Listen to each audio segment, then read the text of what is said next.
High friends, welcome back to my channel. तर आज आपण एक रेसिपी बनवणार आहोत। खूप सोपी आहे आणि जनरली आपल्याला डोस्यासोबत इडलीसोबत लागते।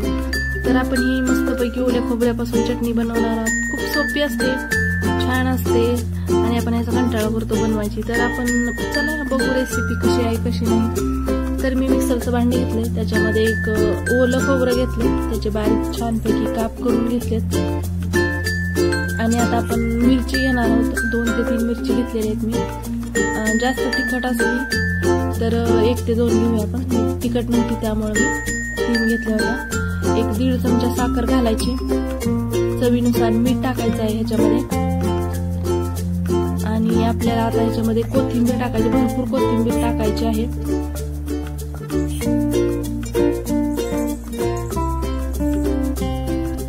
कोथिंबीर झाल्यानंतर आपण ह्याच्यामध्ये थोडेसे जिरे टाकणार आहोत।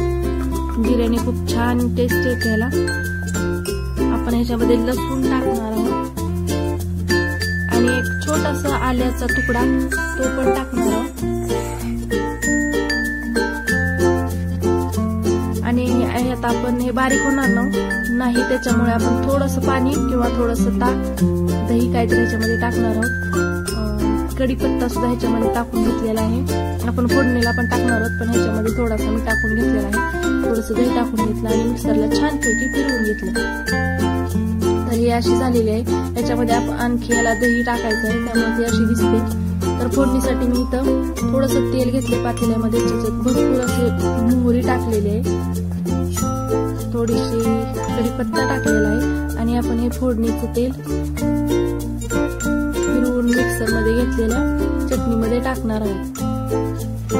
तर हे बघा किती छान अशी मस्त फोडणी बसलेली आहे। इडली सोबत खूप एकदम मस्त लागते चटणी। तुम्ही पण नक्की ट्राय करा आणि मला सांगा कशी झालेली आहे ती।